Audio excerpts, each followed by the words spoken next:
is going on, everybody? Welcome in the North End Podcast, episode 146. My name is Zach Graham, your host here in the North End, joined, as always, by my good buddy. He's on record as my best friend. His name is Ian Michaud, and we call him E, a.k.a. Lee James, a.k.a. Sebastian Drew Easy, a.k.a. Eastradamus, a.k.a. Pap E, Oh Daniel, a.k.a. The Fashionista, a.k.a. Chili Willy, a.k.a. Joey Chestnut, a.k.a. Eon Stonkel.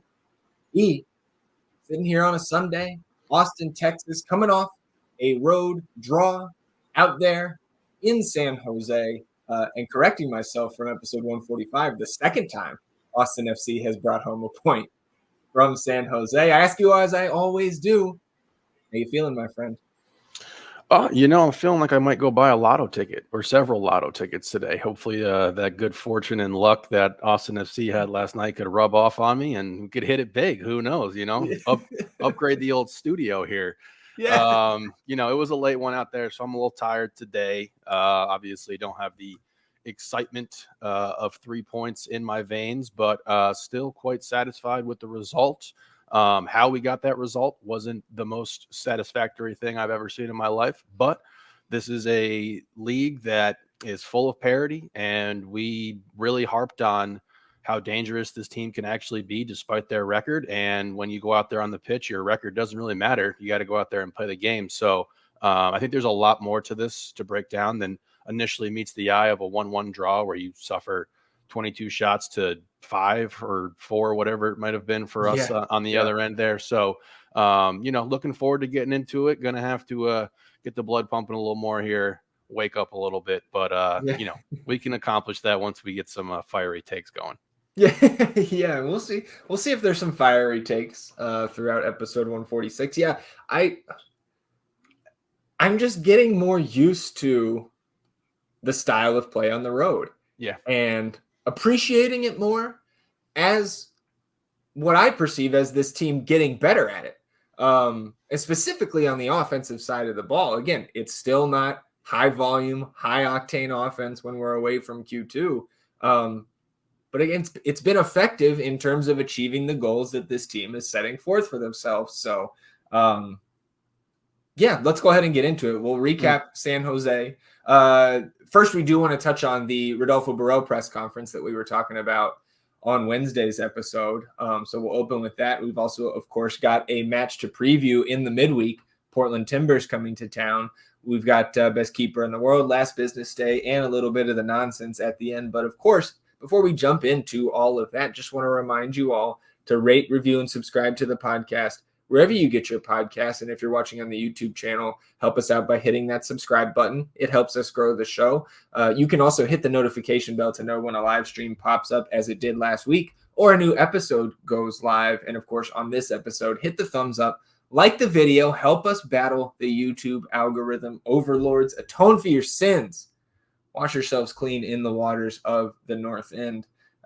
Thursday morning, of course, we knew the Rodolfo Borrell press conference would come before media availability with Coach Wolf and a player. Player turned out to be Brad Stuver, but just a little bit of wrap up on the Borrell press conference. Of course, if you are a sicko for Austin FC, you have probably taken in the majority, if not all, of the content surrounding Borrell's presser. Maybe you watched the entire hour plus of that yourself. It was a two-parter in terms of how the club released that through their media resources page on the site. So just a couple of things that stood out to me, and North End listeners may have seen some of these quotes across our various social media accounts. But the first one to me that stood out was him indirectly, of course, not naming names here, but really blasting Claudio Reyna's roster build, his contract negotiations here, and specifically on the Rigoni contract, which of course was why Borrell called the press conference in the first place to explain, hey, why are we buying out a DP in the very middle of a season when there's no window open for us? Of course, we talked about that 12 appearance clause on the live stream on Monday. on Wednesday's episode, but he said, Rodo here says, to me, the shocking thing is an appearance trigger on a designated player. To me, you bring a DP to play, not to appear. You bring a DP to start, and you bring a DP to start every single game. So a trigger by appearances on a DP was a little bit, and then he kind of trailed off, and he like literally just shook his head and moved on. So again, like we know the headache that Claudio left this front office. But to see Rodo like just exhibit some of that frustration, like most of us have, I think, at home or on our couch, just being fans of this team, just further confirmation of the mess that he is still sifting through. I mean, I have to assume that he watched our live stream where I literally said that exact thing. Yeah. Where I was like, why would a DP player have a 12 appearance clause to give him an automatic new season on his contract? And we speculated for a while about what could have been the trigger clause on Alex Ring's contract last season. And it has to be that. I don't know Alex is also a DP. He wasn't putting up insane numbers, not to get off topic here, but just the pure insanity. Like I have been around MLS for a very long time, so I can't, compare this contract to a bunch of other ones, but I just don't see how there could be other teams with these types of contracts are on their books. Like this is just madness. 12 appear's. Yeah, I'll just shake my head too. Yeah, I was saying you just did the exact same thing. It's exasperating. There's just really no way to put it into context how bad that is. And I mean, like, for us to be put in the position where now we're going to be incredibly thin as we approach this window, and we're going to have this, stacked kind of schedule of games here. It's just really highlights the atrocious mess that Rodo inherited. It seems to me, though, that he's kind of reveling in this challenge to turn this thing around, because I'd imagine if once he saw that deal, he probably laughed, like, shook his head. So just inexcusable deal. I don't understand it. And I'm glad that he was able to touch on that for a little bit. Yeah. And obviously over the course of an hour, lots of questions asked, didn't always get the answers that we as fans desired. Right. Like I think I speculated in the midweek that after the Bukhari rumors, right, that he would come out and say, hey, we've signed a second player, because at the last presser, he said we had signed one. And that is, of course, Michael Dessler. But he did push back hard on some unverified claims against staying on the Rigoni topic. Some unverified claims that were floating around that Rigoni was confronted by Josh Wolf after the match last Saturday at home. Rodo then, and if you haven't heard it yet, you can go listen for yourself. He laid out the actual timeline of what happened through that process, how they actually went about notifying Rigoni, getting him through his exit meetings and interviews and all that. And of course, then we also saw and heard from Rodo and his teammates about, the farewell they gave him and all of that stuff. And then also Rodolfo at the end of that saying, and I thought this was just a particularly poignant quote, everything that I say, I can prove it. And again, then went on to do just that, giving us that timeline from behind the scenes. He didn't confirm Bukhari and said the club is mentioned in all kinds of rumors. Like one he heard apparently that we were linked to Thiago Silva in the past. And also he said, I'm not going to comment on a player that doesn't belong to Austin FC. So even though at the time we assumed because of the Bogert report that at least some paperwork had come through that league office, to me that signified that deal was not 100% done yet, as was reported, right? And then the last thing, that really got my blood flowing listening to this man talk, as he has every single time he stepped up to the podium, but he was kind of going through, some of his own motivations. And then he said, this is why I'm working my socks off.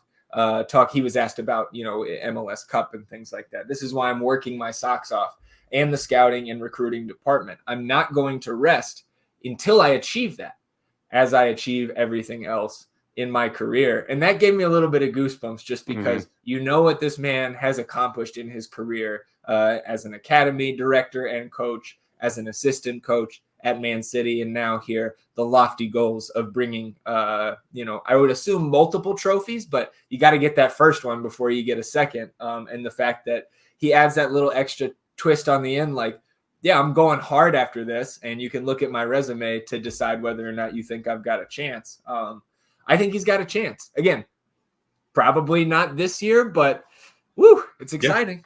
I mean, this is what he's been working so hard for and building towards to try to get this, roster streamlined and then bring in the level of talent that we're going to need to compete with the top teams in this league right now. And like you said, again, the expectation, even though I did get a little excited on the live stream and talking about we're talking about Bukhari or maybe it wasn't the live stream, but I did get a little ahead of myself, a little excited thinking about maybe we could compete for a cup this year. But again, I have tempered my expectations to understand that this is a rebuild that's taking some time, even though it's been a very fast timeline in regards to rebuilds. And I believe the man. I have already pushed all my chips all in on this situation before he even said that. So just to get that confirmation out of him is great. And again, we have said before, the man doesn't really pull punches. He says what's on his mind. He says what he believes. And that's something that you have to respect, because it doesn't sound like we're getting smoke blown up our butts every time we have a sporting director up there going ahead and talking about these types of things. So it's a process. He's a part of it. I understand that he's at the helm and working his ass off, and I salute him for that and look forward to reaping the benefits when they do come. Yeah, obviously pushed all the chips in, and I might have re-upped on just getting more chips so I can push more into the Rodolfo Borrell pot there. Small personal loan. Yeah, exactly. I did want to shout out the boys at We Are Austin TV, Top Flight Podcast, gracious enough to have me on last Wednesday as well. Talked about the Rigoni buyout, the Bukhari rumors, and had a nice little salary cap and roster build discussion there with H&B and Primo on the ones and twos. So I would encourage everybody, if you haven't yet, I think there's a little bit of shelf life on that episode. You can go back and listen to that episode of Top Flight, little Top Flight North End crossover. Always fun times, especially, H on Monday. Yeah. I go over there on Wednesday. Love to see it. And then just, I agree. Closing out. To rip into it. Closing out. And again, I'm not sure if we're saying this right. The Bukhari, right? Bukhari, I think, is where my voice goes first. My accent goes first, but like listening to a couple highlights, I caught on that Bukhari. I've heard other people saying Bukhari. We'll figure it out soon enough to be sure. But DiMarzio, of course, your Italian soccer woj, I think is my best descriptor of DiMarzio and his outlet. He puts out a report early Saturday morning, Central Time, which was saying that the Bukhari deal is done. Fee, as reported, around the $7 million range, and then caused a little bit of confusion slash excitement in the Austin FC fan circles, because the headline said visits on Monday, which made it sound like Bukhari was going to be over here tomorrow on Memorial Day. And then if you go, of course, translated from Italian, so who knows if that's 100% accurate, but it does appear that visits on Monday indicated he will have medical visits in Madrid on Monday to finalize that deal.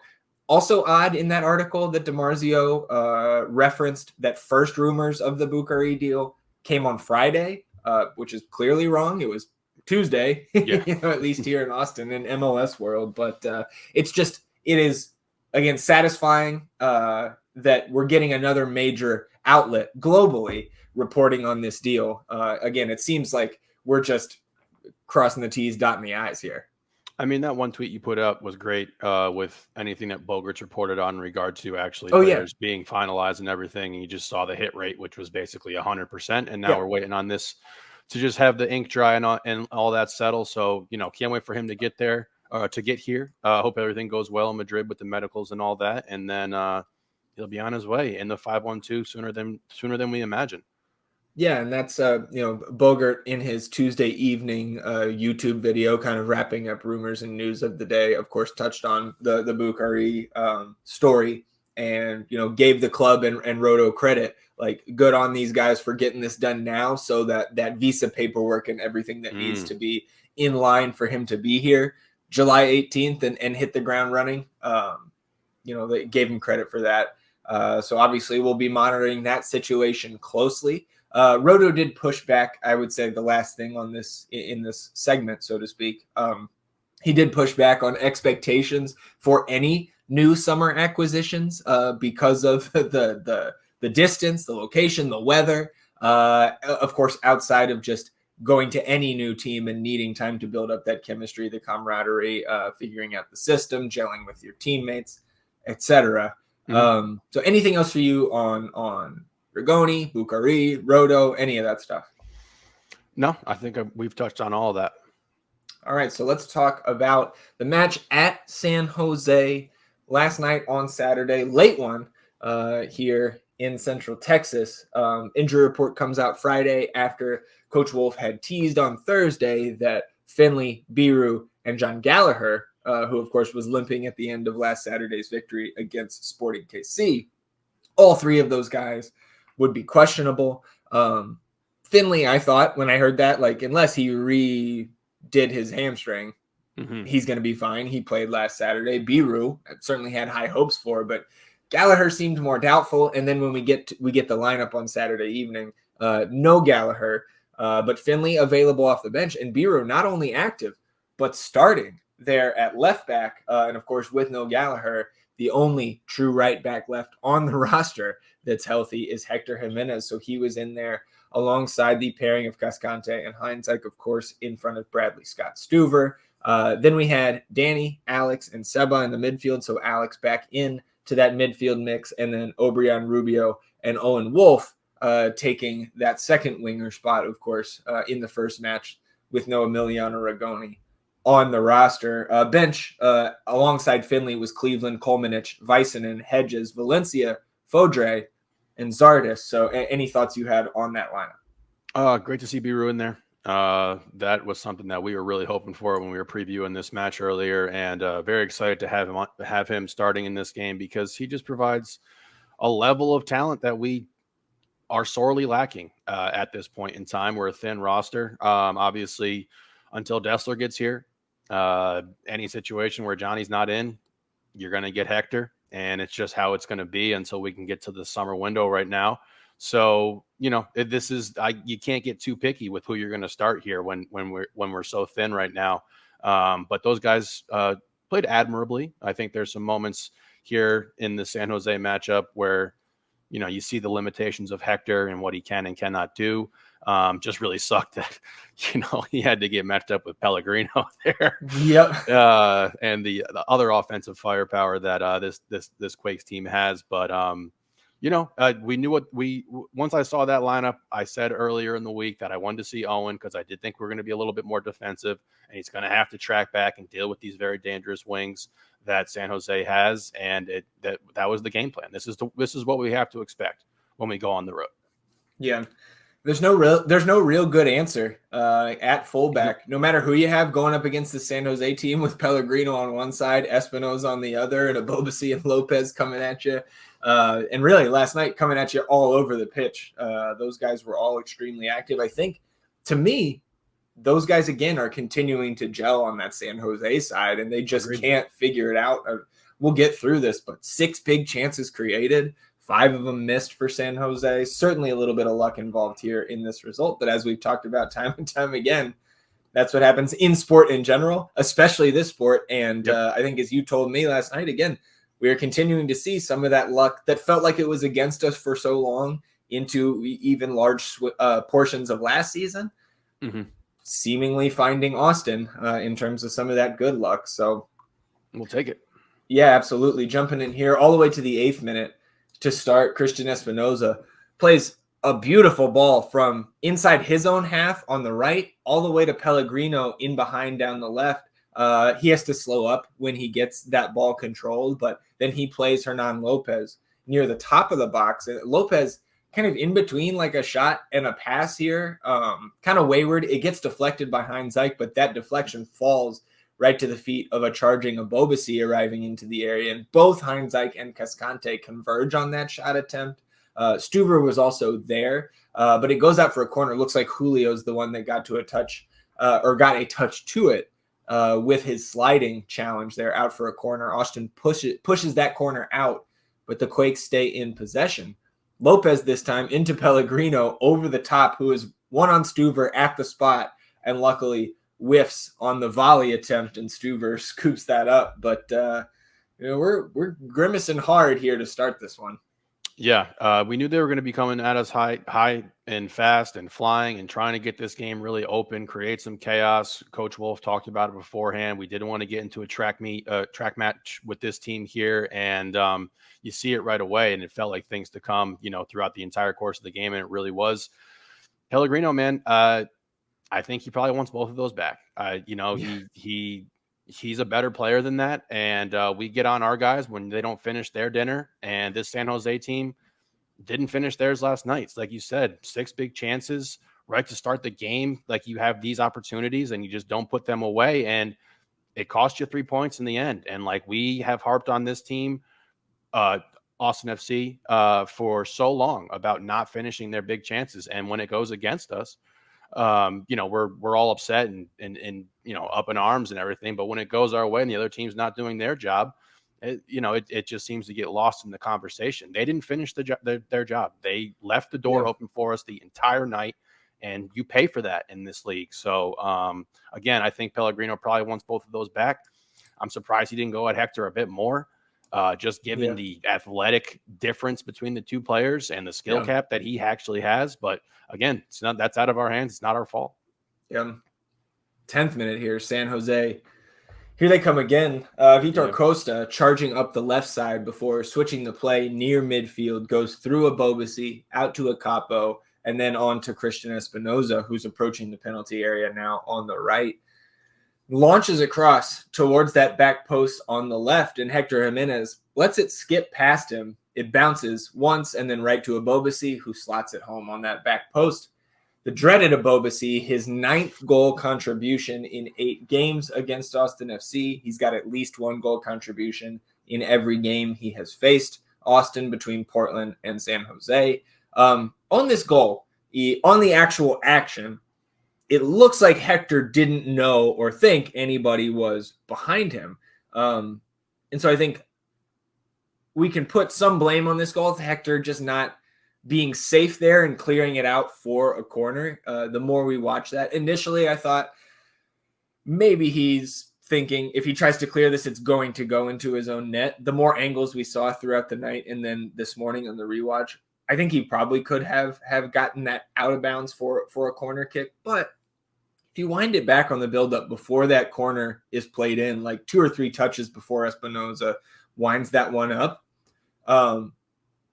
he's man-marking Pellegrino, which is the guy he stays with the entire time on this play. Abobasi is marked by Alex Ring, just kind of 5 to 8 yards probably outside the top of the box.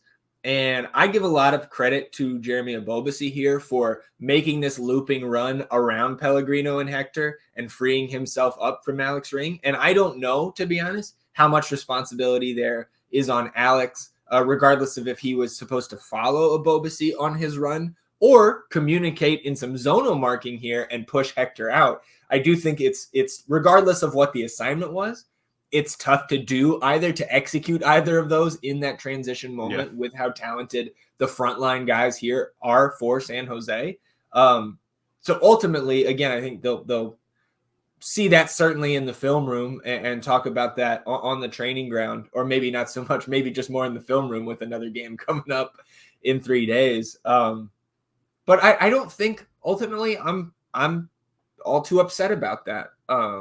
I do think it's a little bit concerning that whether it's Gallagher or Hector Jimenez, we do seem vulnerable on that cross from right to left at that back post. It's gotten us a couple of times this year, including going back to that Orlando City game where Jack Lynn got that goal on us where Johnny lost him. So your thoughts on the first goal? I thought that was a pretty well-said description there. Solid offense by Abobasi. He knows how to score on us. He consistently does it, and he makes a really smart run here. One of the best assist men in the league. Espinosa puts in a fantastic ball. Initially when we're watching it live, obviously it comes in.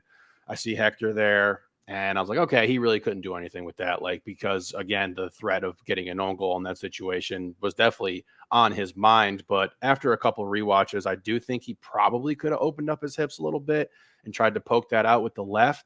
would have been a tall ask. But, just again, something that we have to just tip our hats to the offensive player there. Abobasi, once again, gets it done. The dreaded Abobasi. Yep. And the good thing is we don't have to see him until the playoffs. And where they're at right now, hopefully they're not making the playoffs because there's a guaranteed goal contribution from the dreaded 12th minute here. He obviously 1-0 San Jose, but Austin wins a free kick. Ewell took out Danny 35, 40 yards from net. But Owen, of course, as we speculated on Wednesday's episode, Wolf back on sets here, I think, until Bukari arrives. I think he's going to be the guy on sets and corners.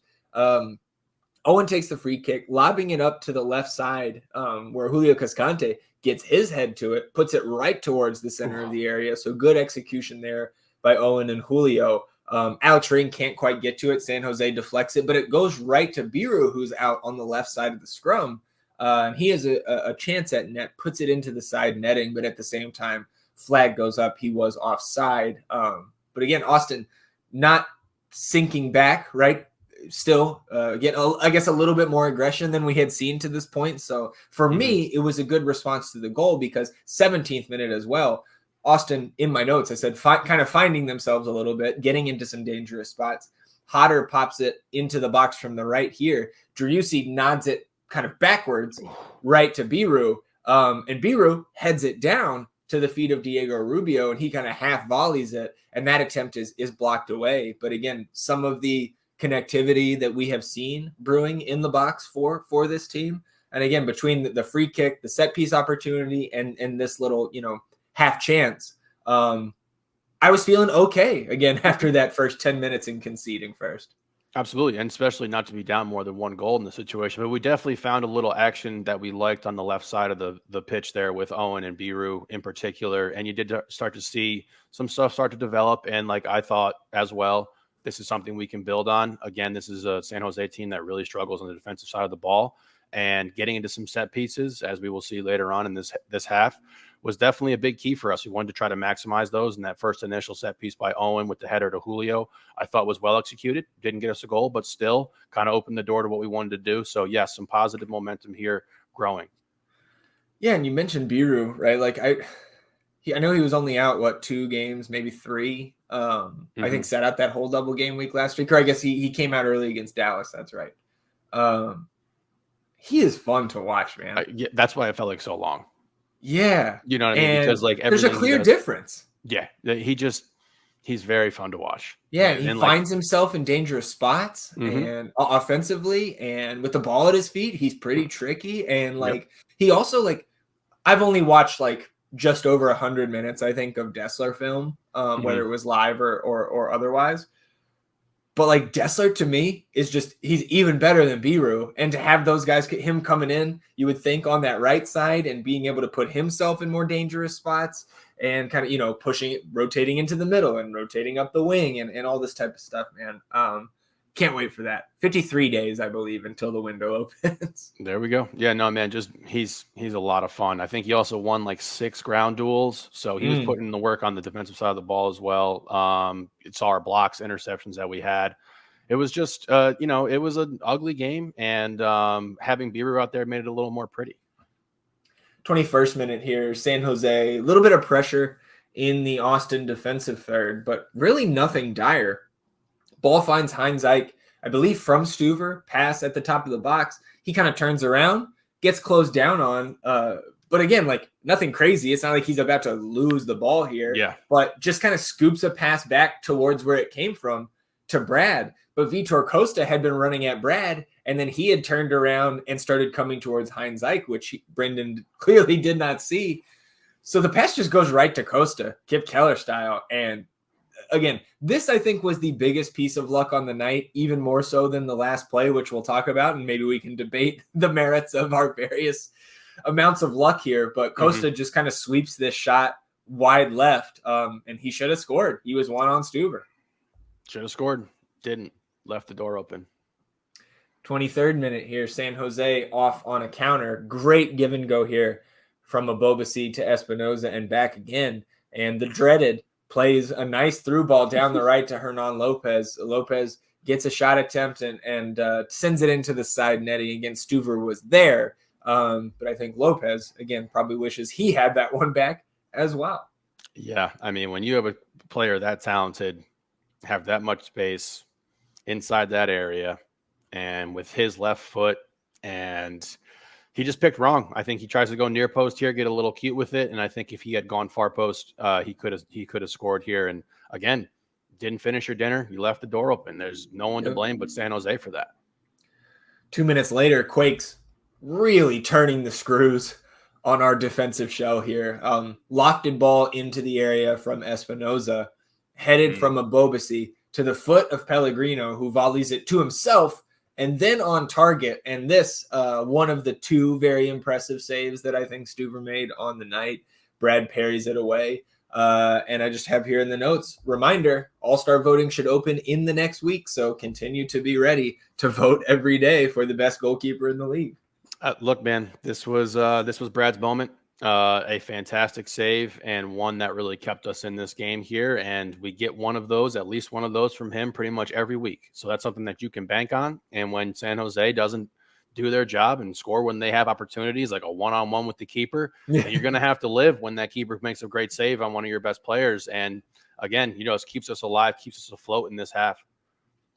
27th minute here. And this is a big theme on the night, especially for Austin. Diego Rubio goes off the field to change his boots. And I think a good time to just we don't have to harp on this through the whole game because, again, it was a full game problem for Austin. But the pitch conditions, which apparently are historically bad or just like traditionally bad, like that. It sounds like that is something. Yeah, it sounds like that is something that is known around the league, that you always you're going to struggle here playing on this pitch. But Austin guys, more so than San Jose, were slipping and sliding and falling. And sometimes that was causing some of these San Jose advantage opportunities. Look, Diego changed his cleats, and I don't think it helped them at all. But again, if we counted like the number, like the slip count on the night, I want to say it was Austin like 18, San Jose 2. They must just be used to playing on it. I don't even know how you could be used to it. Our dudes, like they were just getting their legs completely taken out from underneath them and falling down all the time. And it wasn't just like relegated to just Diego. Yeah. There was dudes all over our side who were just going down. And I don't know. I've never really seen anything like, I don't know if I would say 18. Initially, my number went to 14, 15. Okay. Yes, it was in the teens, which is an absurd amount of times for players to be falling down out there on the pitch. And I don't know. I guess it's one of those things, right? Like where it's just known in the league, but like, okay, what can we do about it then? Because that's kind of ridiculous. Yeah. It's amazing they only have 4 points at home this season. Yeah, right. for having such an advantage there if they're used to that. But either way, closing out the first half here, 41st minute, you get a yellow card to Wilson. Going through Rubio's back, I think that was a little bit harsh for a yellow. It was, I agree. And this is an interesting foul because he pulls the yellow here. And then you start to see a lot more physicality come through where you have to be giving yellows out. And then he eats the whistle one time with one on Biru later. But yes, I agree. This one was soft to me. And then once they started to actually get some more harder fouls in on us and you have to pull those yellows out, it was definitely in the ref's mind. Yep. I mean, it's literally, I think, the next possession for Austin. You get a yellow card to Espinoza because he took out Owen and Wolf had created some space for a chance after getting past Espinoza. So, like, the foul itself wasn't very physical or anything like that. But to me, the yellow was correctly pulled for denying that chance to go in there into the area. That free kick. Good. What's that? He cooked him pretty good. Yeah. It was a nice little hezzy there. Just kind of bopped around him. But yes, the context of the foul is what mattered in that situation. Yeah. So Austin takes that free kick and it gets cleared out by the Quakes, but not past the feet of Obrian out to the right of the San Jose penalty box. Obi plays Biru down the right after Guilherme had just snuck back onside there. And this is where Carlos Guerrezo kicks the shit out of Biru's leg. And the foul is called, but I thought this was more yellow card worthy than the other two, certainly than the first one, because he just winds up and just kicks Biru right in the shin. Initially, I thought he slipped because we had just been slipping so yeah. much. I really thought he slipped, but then you see the replay and it just really takes him out. And like I said, this is the one that should have definitely been the most concrete yellow. But I mean, what would have been 7 to 10 minutes with 3 yellows? Pretty much. It would have been 3 and 3 minutes. Wow. Okay. Yes. Yeah. So yeah, it was on his mind and he doesn't pull it, but we end up reaping the rewards anyway. Yeah. Owen lines up over this one. So we're like a yard or two outside to the right of the box, closer to the byline than the top of the box here. Wolf lofts it in, finds the head of Brendan Hindsight, who bops it down with a ton of power. Ends up going off the back, I believe, of Jackson Ewell and in for the equalizer right before the half. That ball was going in either way, though. And I was glad that the league ruled that a goal for Brendan rather than an own goal. And I did find it interesting that you go back through the goal logs in the Opta XG models. That Hindsight goal was the highest post-shot XG at 0.94, highest post-shot XG for any goal scored from live play for Austin this season. So powerful strike there from Hindsight. Yep, it was going in either way, like you said. Fantastic ball from Owen. Yeah. Who wore many hats in this game. And I know that we're going to get into that a little bit later. But the San Jose team, man, they have defensive breakdowns, lapses in judgment, just like this.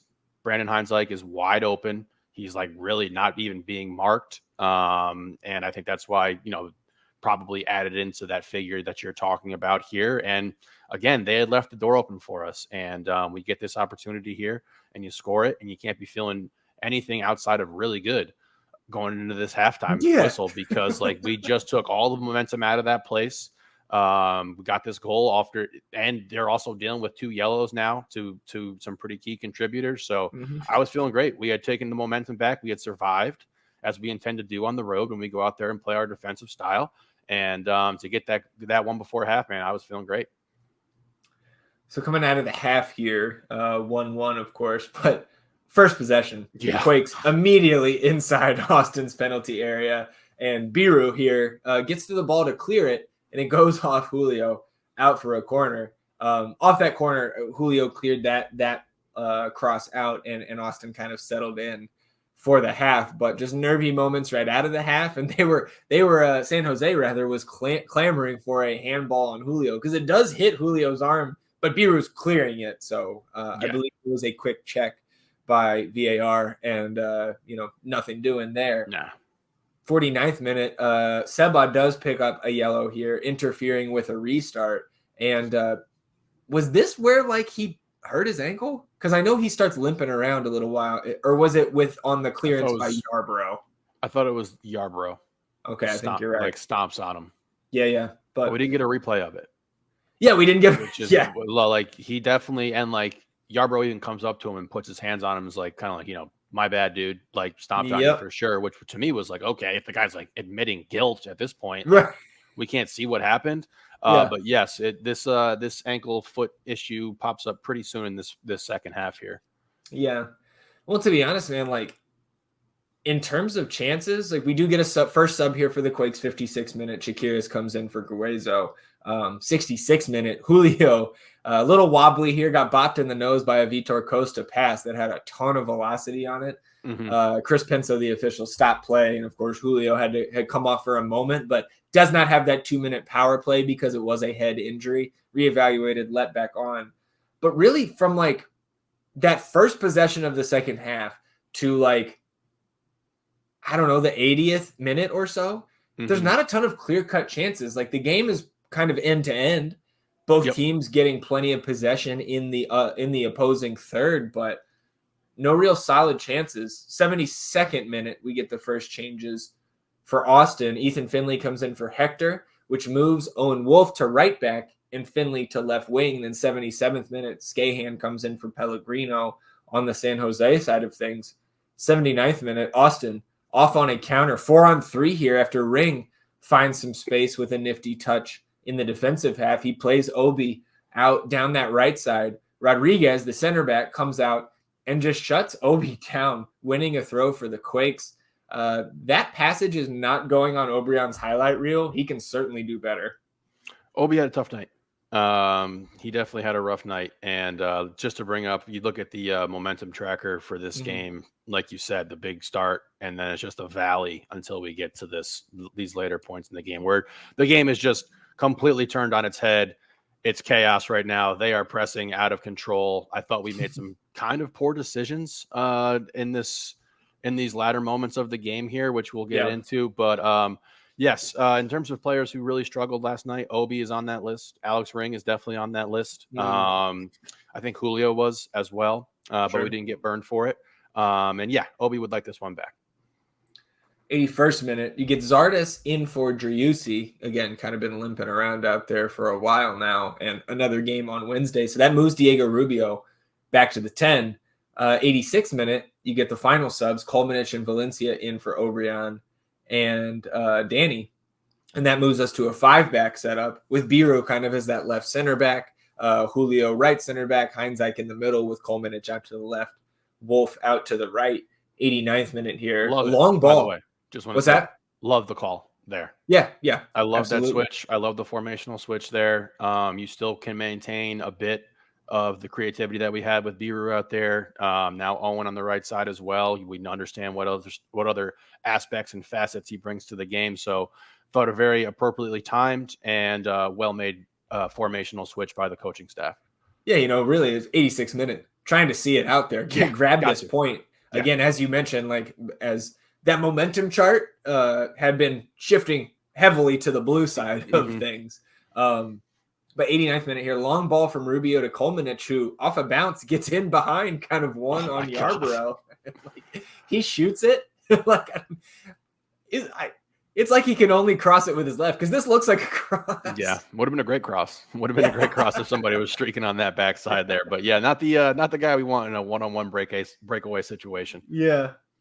And then I think we only get 3 minutes of stoppage time, if I'm correct. Correct. Which I thought was right again because there was just nothing really going on in the second half. Yep. First minute of stoppage, Rodriguez plays Skahan down the left, and then Rodriguez charges into the box. His cross just misses. Rodriguez sliding at the center of net, almost putting it in. That ball trickles to Christian Espinoza, who, to be honest, didn't look ready for it, and it just kind of bounces off Espinoza. It wasn't really like a shot attempt, but it's rolling towards that goal line, bounces off the post, and gets kind of touched away, not cleared by Biru there, right to the feet of Hernan Lopez, charging in from, 8 yards out, and he's got 80% of this net that is open. Yeah. Maybe I'm exaggerating there, but it puts it off the crossbar and eventually out for an Austin goal kick. But this is where, again, I think a lot of folks are saying, yeah, we're extremely lucky to get out of here with a point. Yes, we are. Indeed, we are. Them's the breaks sometimes, man. Yeah, we are incredibly fortunate and incredibly lucky to get out of there, particularly on this play, because like you said, I mean, the velocity on this shot too, God, murdered somebody if they got hit in this situation. But yes, it's a cruel game, and when we're not on the side of that cruelty, I am not going to make some sort of excuse up or be overly upset about the fact that we only got a point here or then we only deserved 0 in this situation. It's a cruel game. And this is a prime example of it. Two crossbar woodworks in rapid succession here, 2 of their best players, like $14 million combined almost between or whatever the figure is, 10 million. So, hey man, we'll take it when it comes. Second minute of stoppage here, like you mentioned a few minutes ago, like the 3 minutes of stoppage had more action than maybe the other 45 in this half. Second minute here, Austin off that goal kick wins the throw on the near side of the broadcast camera, works it into the Quakes penalty area off a Finley cross from right to left. That falls to Diego Rubio, chops his defender right, then left, gets some space, crosses it in, and it gets cleared out. But Austin had bodies in the box. And then the next minute, Austin again pushing forward with numbers. And I think Coach Wolf after the match said, wasn't too happy with that. Appreciating the incentive, right? The idea from the guys out there, like, hey, we can go win this. But also opening ourselves up at the back for a counter. Owen Wolf crosses it in here. William Yarbrough nabs it out of the air. Long throw starting the break to Espinoza down the right. Diego Rubio gives chase, and then as soon as he catches up to Espinoza, just dies, and don't blame him at all. Guy's working his ass off last night. Christian Espinoza gets a cross in here, finds Hernan Lopez, who slides down but can't get that ball past Julio. Julio clears it out kind of basically on that goal line again. And the final whistle blows shortly thereafter. So Austin escapes San Jose with a point.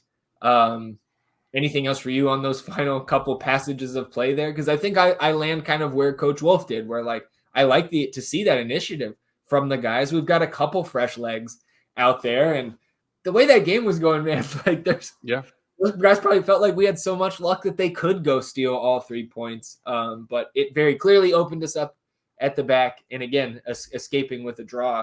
Your thoughts? I was the only one in the room last night who was not very happy about it. I know you guys were really pushing those boys on to go forward and try to get within this game. And I was like, hey, let's run this clock out as best we can here to try to kill this thing. Again, the game is so random. It's so cruel. It can be so devastating and heartbreaking that to me, it's just not worth the chance there for Owen to put that ball into the mix. He's a healthy distance from where he needs to be to get a solid cross. I know that there are some fresh legs in there, but still the bodies that were actually in dangerous places in that situation just didn't look right to me. I would have been much more happy and my heart would have been much more content if we just ran that ball backwards, passed it back to Stuver and hopped on that plane. But, we did not have to pay for it. Fortunately, I do want to shout out Diego for an incredible hustle and effort kind of play to try to make Espinosa think a little bit. You know what I mean? Like there's actually somebody on my back here where I have to make a decision, but just completely runs out of gas in that situation. And fortunate.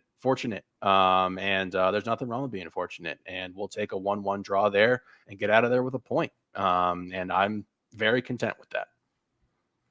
52% possession for Austin, 22 shots to 5 in favor of the Earthquakes, 5 shots on target to 1 in favor of the Quakes. All 5 Austin shots came from inside the box, 8 corners to 1 in favor of San Jose. But for Austin, 1 big chance created, 1 converted. The XG model on FOTMob, 3.1 XG for San Jose, 0.58 for Austin. But then kind of, I think what's quickly becoming one of our favorite metrics, expected goals on target, 1.35 for San Jose, 0.94 for Austin. So indicating that a 1-1 draw, maybe a little bit more realistic and deserved than the eye test would show. And then a 55.2% field tilt in favor of San Jose, which to me kind of was eye-opening. I thought it would have been a little bit heavier in favor of San Jose, but pointing to the fact that Austin did have plenty of touches in that San Jose final third, just, again, having trouble generating and nearly as much on offense as the Quakes did. And like I mentioned earlier, I thought it was interesting that the hindsight goal was the highest post-shot XG for any live play goal for Austin this year. But again, credit to Brendan for that. Agreed. Any thoughts on the stats for you? So like we have our blueprint on the road, how we want to play the style we want to do it. And then obviously it takes on some different form depending on the type of team you're playing. And I think that's why you see the field tilt be a bit more skewed here in our favor than we initially would have thought going into this game. But again, this is a San Jose team that just really struggles to play quality defense.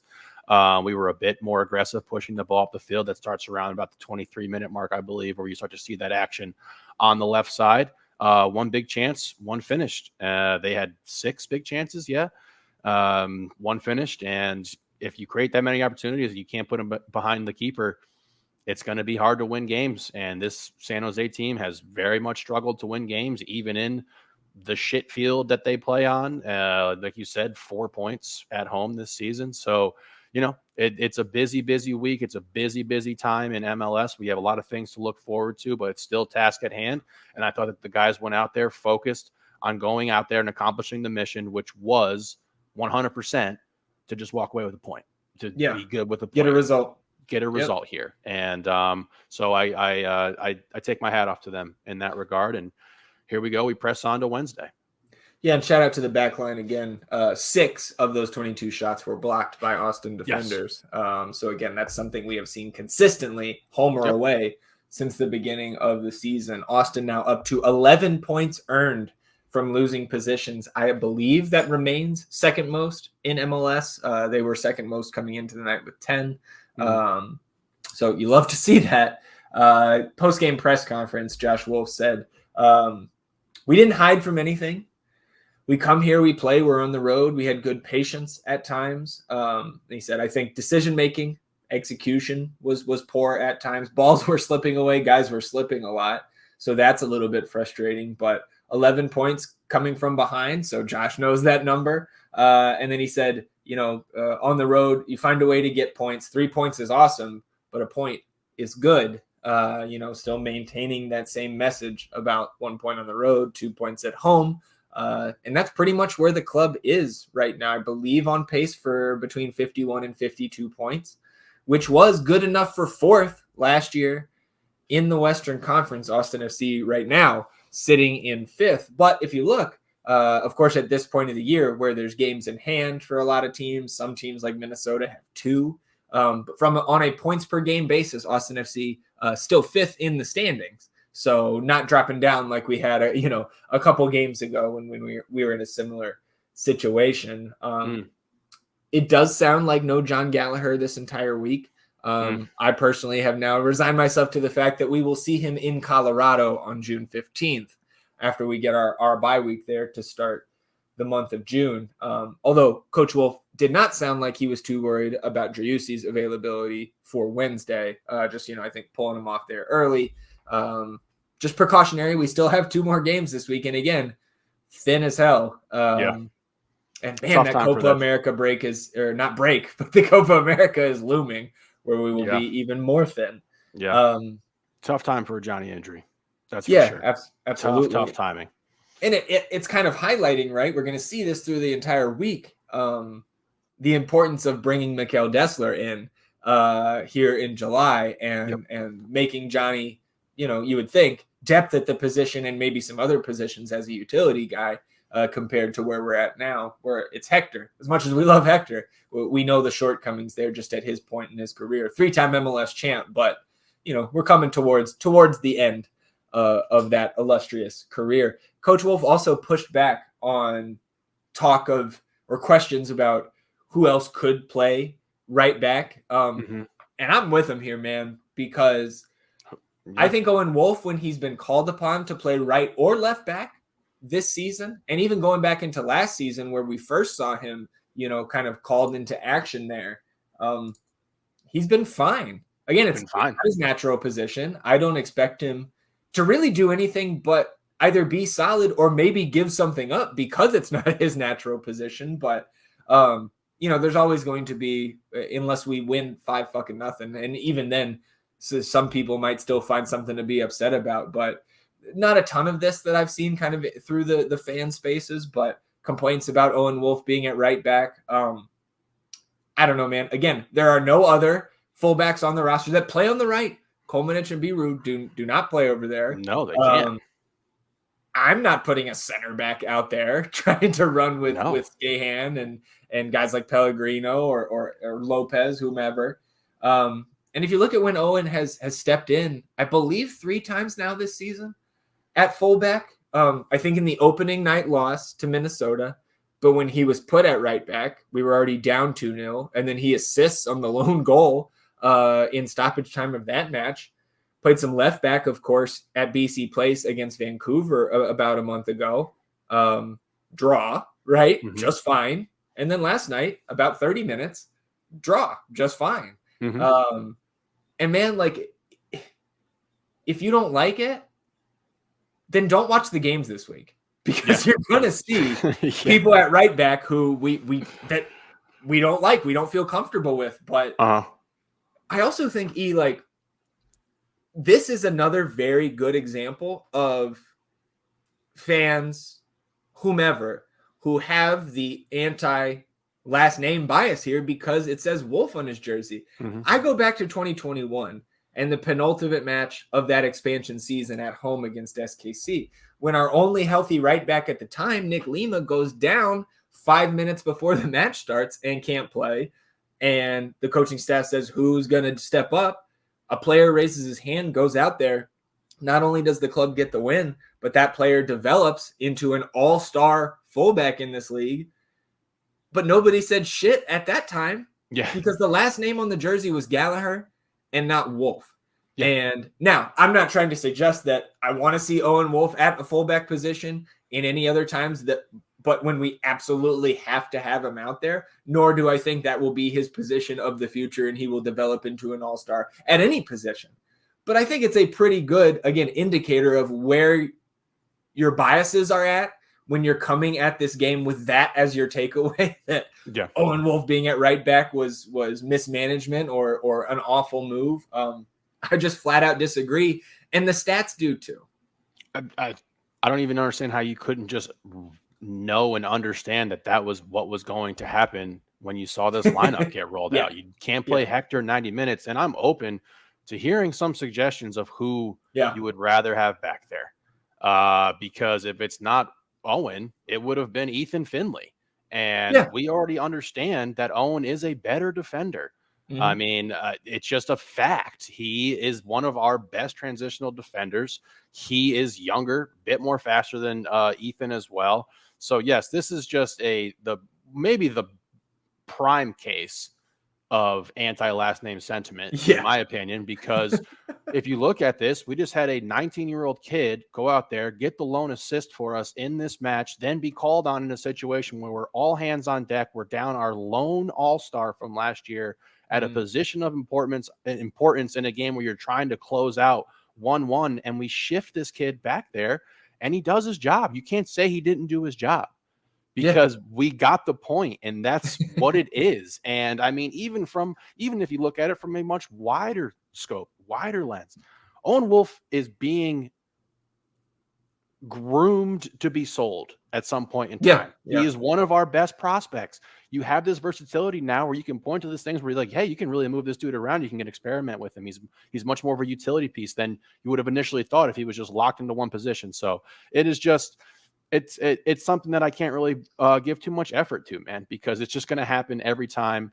And if he just wore a jersey with no name on the back, then he would get much more credit than he does. And that's just how it's going to be. Can you imagine the love if we had a 19-year-old that wasn't named Wolf doing all the things that he does?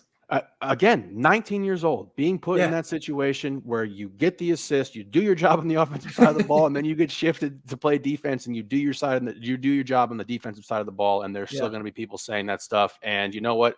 Owen has probably dealt with this his entire life, and I don't think that it's going to be anything that's going to really faze him or rattle him. And that's the only thing that matters to me. Because people can have all kinds of takes on the internet, whatever it is, we have our takes. Sometimes they're shit, sometimes they're good. Doesn't really matter. As Bogert said, sometimes you got to call yourself an idiot and move on from it.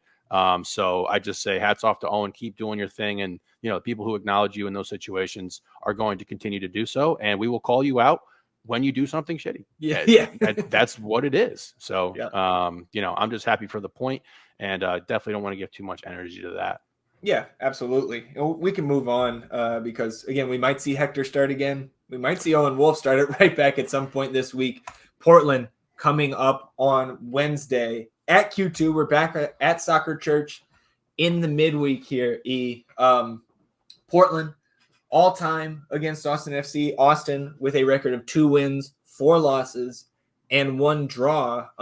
Austin's 2 victories in this head-to-head series came in the first 2 meetings between the clubs back in 2021. Of course, the legendary first home win at Q2 Stadium. And then 2 months later, another dominant victory. I believe those scores were 4-1 and 3-1 that year. Our good buddy Steve Clark in net for both of those. But as you can see, Austin FC, not great against the Timbers since then, although last year, we earned our first point ever at Providence Park last May. Late Will Bruin equalizer from our right back Owen Wolf's assist in that one, I believe.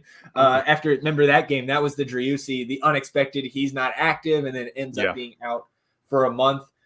Later in the season, Portland did defeat Austin at home when we met in September 2-1. I believe Evander winner there in Austin. And so this season, big changes for this Timbers team. Jettison 2 designated players, Niz Goda and our boy Yimi Chara, although I'm happy we don't have to see Yimi anymore. New coach, right? They got rid of Savarese near the end of last season, bring in Phil Neville in the offseason, brought in names like Maxime Crépeau from LAFC as their new starting goalkeeper, brought in Kamal Miller in a trade with Inter Miami.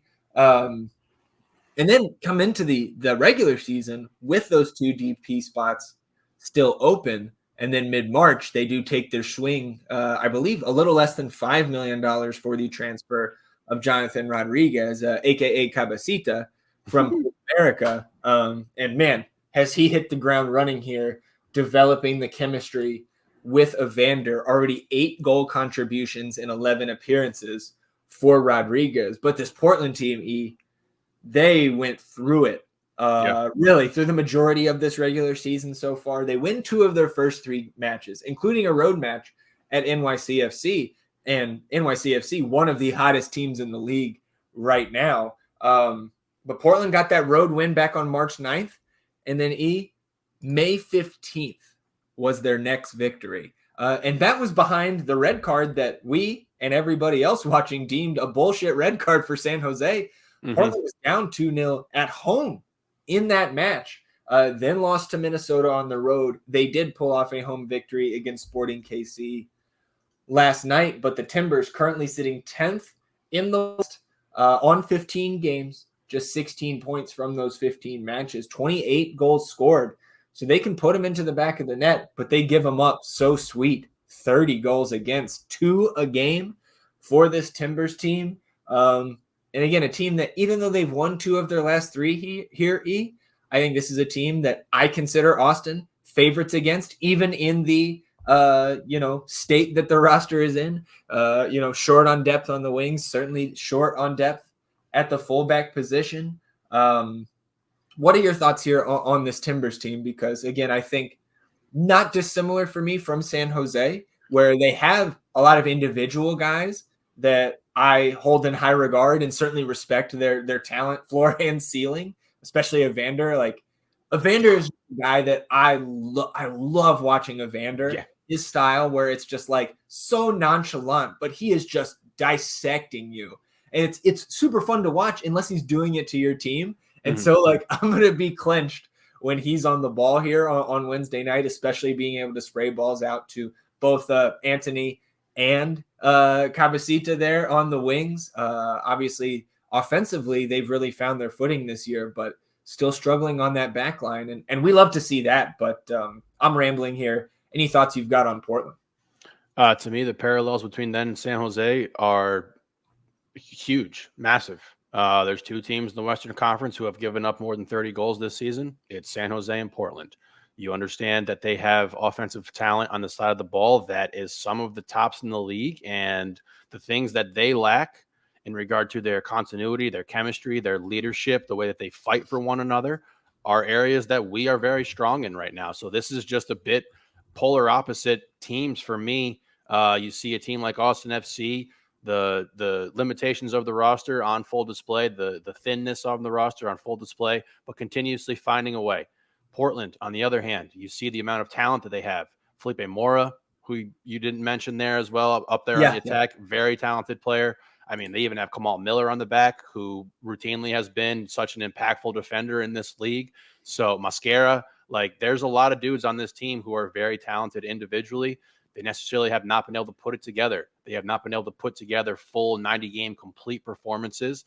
And part of that, again, is being a bit unlucky, unfortunate in situations. But like you said, they have a very fortunate result versus that San Jose team where they get the red and we're able to go ahead and I think they put 4 on them in a row, right? They were down 2-0. So that's the firepower that this team actually has. And, when you're playing San Jose, a man down as well, that's definitely a good situation to find yourself in. But I'm right there. I'm right there with you with Evander and Cabecita.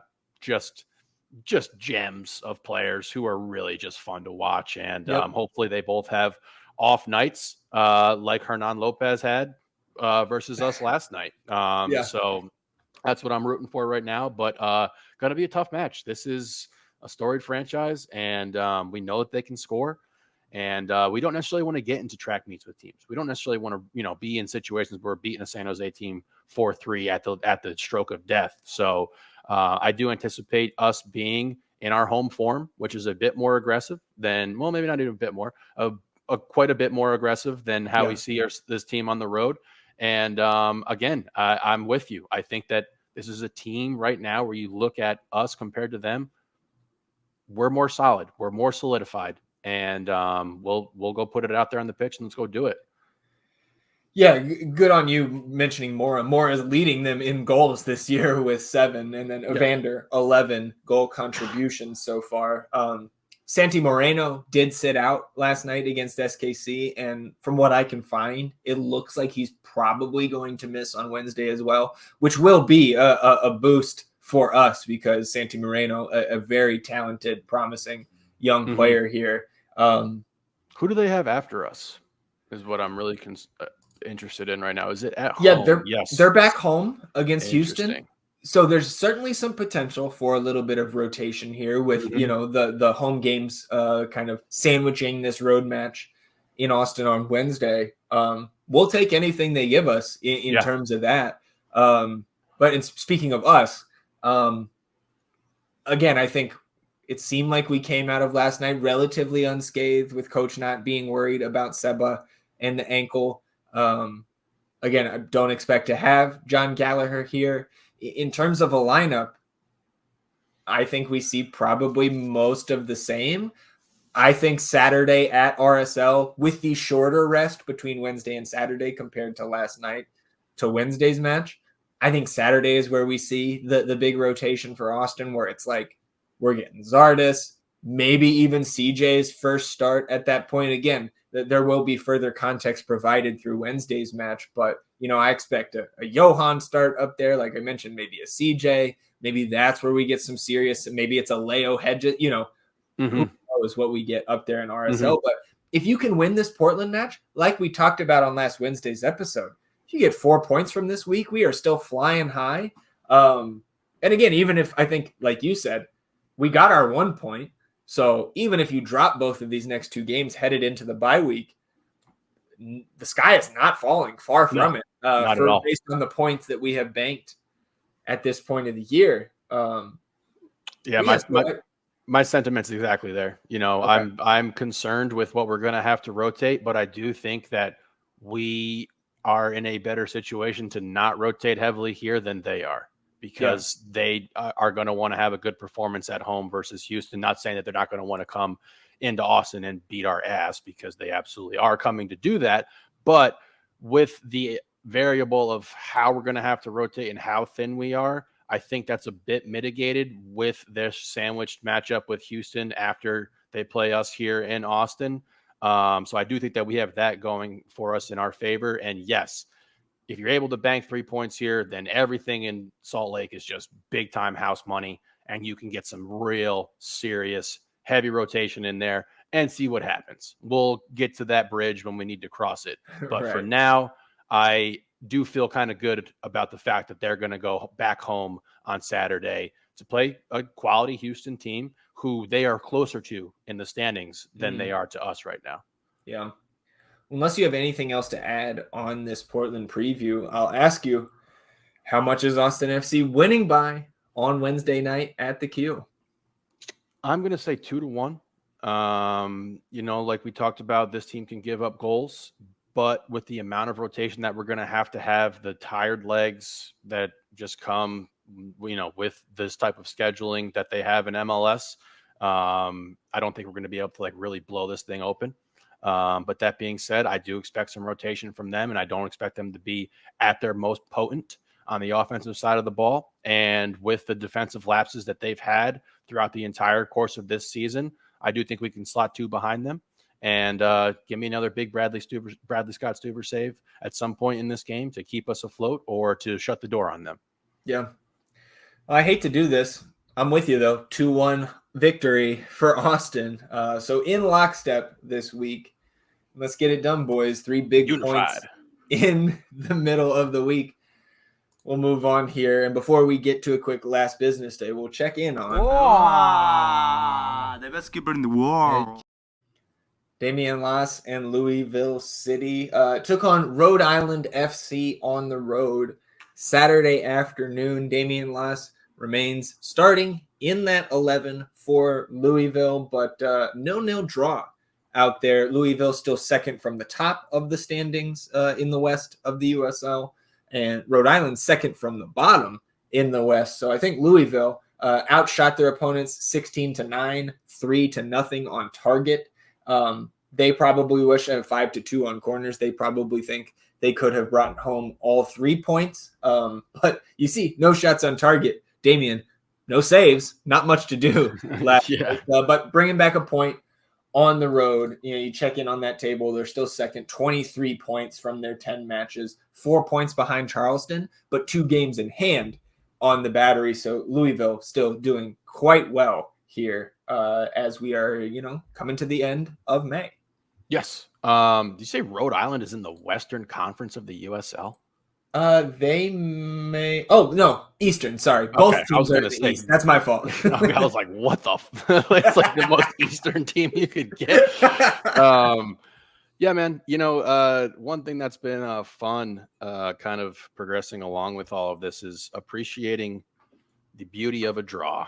Because it was not in my vernacular in all the sports that I played growing up. And for a very long time, I considered them all to be losses. But they're definitely not, So I don't know too much about what happened with that game and might be a little frustrated. But a point is a point on the road. And, I'd imagine that, they probably a little bit frustrated, but still, you got to be okay with it.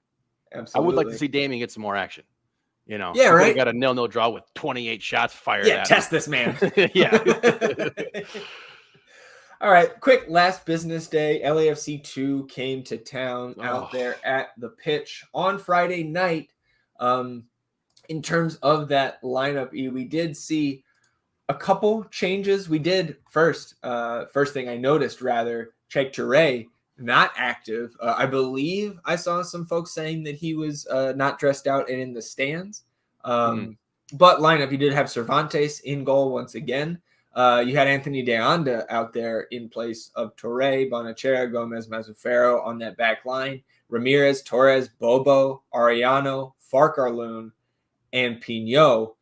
Micah Burton on the bench. And once again, just 4 field players, Burton, Wolf, Louis-Jean, and Spadafora, with Allstrup backing up Cervantes. So any thoughts for you on the lineup? For me, I thought, I don't like to see Micah benched, but he has not been playing great lately. So maybe a little bit of a message there from Coach Utley. Obviously getting Wolf and Spadafora on the bench. We've seen, minimal action from some of those academy guys, the amateur contract players. And Louis-Jean on the bench. Good to see Steve back active. But again, it remains thin there. Tough sledding right now for this club. Just tough. I mean, and the way this game plays out is even more difficult in regard to Micah. I think he might be coming off the bench, not because of like a message thing, but because we need some sort of quality sub to actually be coming into the game later on in this match. And, it's just thin right now. We need those Garcia boys back as terrible as they were in that game that I saw them. Holy shit, man. But whatever. I digress. It's just tough sledding right now. And there's just been a lot being asked of Sal, Gomez, Sebas. Jimmy gets on the board here, but tough sledding. Yeah, and I think, outside of the eventual loss here, my biggest takeaway from this match is Antonio Gomez went down, ended up shifting Ramirez back there to center back. I don't know where Mason Miller is at. I think he was pretty, I believe, in that Open Cup match. Who knows what's going on with these U17 guys. Again, some of them like Fournier and Sanderson both had college commitments, so they're probably gone. I don't know if the U17 schedule is interfering with the availability for any of these guys, but if Tony is out for any extended period of time, again, we might be seeing some Gavin Wolf at some point there at the center back pairing. You mentioned Jimmy getting on the board, second straight game, 82nd minute. Mm-hmm. Nice piece of individual skill here to beat his man, then another as he gets into the box. Also a fortunate bounce both on the byline and then on the shot because the keeper's there. Keeper kind of lets it squirt past him at the near post, but they all count the same. And Jimmy goals in back-to-back weeks. You like to see it for the team and for his confidence. You love to see that. Do you think we would have seen him get called up if Efcito was in a better place? Because if you take him out, you know what I mean? And I know that obviously the priority is the first team, but still, you got to be able to have enough guys to finish out a game, which is we're teetering on right now. I think he would get called up if the staff felt like he deserved it. And again, when I say staff, I'm saying Rodo to the first team, to the second team staffs. Those guys communicate, right? Mm-hmm. And obviously watch all that film, especially Rodo. I think he'd be up if those guys felt like he deserved it / ready. We did see him in practice last week in some of the content put out by the team, first team practice rather. But yeah, I still also haven't been impressed enough for me to be calling for it, like maybe we were for CJ last year when he had that, if Jimmy goes 4 or 5 games here where he's, still maybe not scoring, but continuing to look like maybe one of the best guys on the pitch. Obviously that doesn't hurt his case. But no, I'm not, right there. I'm not surprised by it, but just disaster to end this one, man. 87th minute, bouncing ball across the box for LAFC. Their guy on the left side, I forget the kid's name who ends up scoring this, but just barely gets back on side on the replay here and slots it past Cervantes. And then 6 minutes of stoppage in the 3rd minute of that stoppage time. Turnover at the back for Austin. And to be honest, a pretty nice shot here by the LAFC 2 player to slot home the winner. Tough break there for Efcito, man. After it felt like we were honestly going to be the ones that stole 3 points, it ends up being LAFC with the smash and grab at the end. So Efcito, 10 points from their 9 matches now. Back in action on the road this coming Sunday. We're doing the first team, second team trip there. First team on Saturday against Real Salt Lake. Second team, 4 p.m. Central on Sunday against Real Monarchs up there in Salt Lake. Anything else for you on Austin FC2? Well, that LFC2 club is good, definitely a heartbreaker. And this team has been, just dealing with a lot of body blows and just trying to stay upright for this, the beginning of this season. And I know it's been disappointing and frustrating for those guys right now. And just kind of feels like the inverse of last season where Efcito was getting all these awesome wins and we're dealing with 2-1 losses for the big club and everything. And, we knew there was going to be a lot of turnover in regard to this roster. And all I can say to those dudes is just keep battling. You got to keep moving forward with it. And hopefully things can turn around. So we'll preview the Real Monarchs match in the midweek episode. And we'll close out episode 146 with a little bit of the nonsense. Haven't calculated the best ball scores yet here on Sunday E. So we'll have a double update on Thursday's episode. But we can close it out with the bets. Miss on Vancouver, losing to Inter Miami with no Messi, no Suarez, no Busquets. Still take the loss at home 2-1. Philly can't get over the hump at Charlotte, but we do get Cincinnati plus 140, Timbers at home minus 110. We do hit on goals for Ryan Gauld plus 180, Ricky Pooch plus 200, Gabriel Peck plus 210, Diego Rossi to score or assist at plus 200, but ultimately on the week come up short, minus 2.79 units on the week. Still positive 4.03 units on the season. And you and I perusing the offerings before we hit record here tonight. 2 things that we found. Austin, even odds at home against Portland on Wednesday. We're going to take that for the vibes to be sure. And then Seattle at home hosting RSL. RSL with the miracle draw at Dallas last night, which, man, and just as an aside here at the end, Houston, you got Coach Ben Olsen going up, like trying to fight Ricky Pooch at the end of the game. They take the L. Ever. Yeah, they take the L. Dallas drops points at home. They were up 3-0 on RSL, 3-3 at the death. The last goal kind of squirts past Martin Paz. And then they've got fans on Twitter this morning saying that Paul Areola is in people's DMs complaining about fans booing. Both of our Texas rivals reeling here on Sunday, and I'd love to see it. I don't know how we got there from the bets, but we just had to squeeze that into episode 146. I know what it was. It was the most natural segue ever. Yeah, we had to eventually get to that point where, yeah, y'all, we're gonna laugh it up, maybe. Yeah. Oh, we got dudes DM. Okay. Yeah. Yep. All right. Yeah. Seattle minus 105 at home hosting RSL. RSL coming off that hard-fought match. Probably see some rotation there again. They're coming home to host us on Saturday. So Seattle expected to get Pedro de la Vega back, who sat out on Saturday, minus 105 at home. But really, this more than any other week, I think we want to see that injury report in the midweek, a short rest for everybody. So picks article for week 16 coming out Tuesday evening after that official availability report drops. Anything else for you before we shut it down on episode 146 of the North End podcast? Can't wait to be at the Q. Same. We will see you all back here on Thursday, recapping Austin FC's matchup against Portland, previewing our match against Real Salt Lake, FCito's match against Real Monarchs, and of course, talking everything else that happens in the Austin FC universe between now and then. Happy Memorial Day, everybody. Enjoy your long weekend. Enjoy the beginning of your week, and we will see you all at Q2 on Wednesday and back here on Thursday. Until then, he is E, and I'm Zach. Vamos Austin FC, everybody. Goodbye.